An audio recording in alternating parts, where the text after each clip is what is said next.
Welcome back. જામનગરમાં યોજાનાર શ્રાવણી મેળાને લઈ તંત્ર દ્વારા તડામાર તૈયારીઓ કરવામાં આવી રહી છે. દર વર્ષની જેમ આ વખતે પણ નાગરિકોની મોટી સંખ્યામાં હાજરી રહે તેવી શક્યતા છે.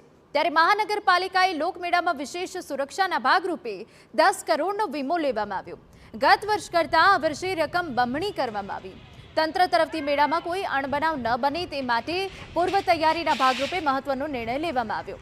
તો મેળાને સફળ બનાવવા માટે સંયુક્ત ત્રિસ્તરીય આયોજન હાથ ધરવામાં આવ્યું, જેમાં પોલીસ બંદોબસ્ત, આરોગ્ય ટીમ, એમ્બ્યુલન્સ તેમજ ફાયર સ્ટાફ સ્ટેન્ડ બાય રહેશે. મહાનગરપાલિકા દ્વારા દર શ્રાવણી મેળામાં વીમાની કાર્યવાહી કરવામાં આવતી હોય છે. એમાં ગત વર્ષે જોઈએ તો 5 કરોડનો ઇન્સ્યોરન્સ જામનગર મહાનગરપાલિકાએ મેળા માટે લીધેલ હતો, જે આ વર્ષે વધારી અને અમે 10 કરોડ માટેના કોટેશન માંગેલા છે અને 10 કરોડનો વીમો જામનગર મહાનગરપાલિકા દ્વારા મેળા માટે લેવામાં આવનાર છે. વિપક્ષે દાવો કર્યો કે તંત્ર પોતે જાણે છે કે જોખમ વધારે છે, તેથી વીમો બમણો કરવામાં આવ્યો છે. વિપક્ષે આ આયોજનને લઈ તંત્ર સામે સવાલો ઊભા કર્યા છે.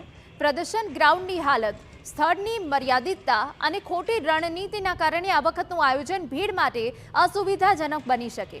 આવા સંજોગોમાં સલામતી અને વ્યવસ્થાનો પાયો નબળો પડી શકે છે તેવો વિપક્ષનો આરોપ છે. જુઓ છો, શ્રાવણ મહિનાની શરૂઆત થઈ ગઈ છે.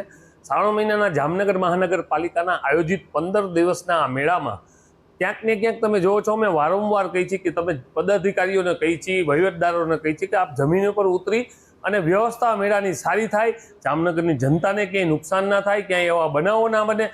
હું એવું વિચારું છું કે 5 કરોડનો ગયા વર્ષે હતો ને આ વખતે 10 કરોડનો છે, તો એ પણ વિચાર એના મગજમાં તો એવું હશે જ કે આવતા દિવસોમાં ના કરે નારાયણને કાંઈ એક્સિડન્ટ બનાવ બને, એના હિસાબે આ બમણો વીમો પણ કરવામાં આવ્યો છે.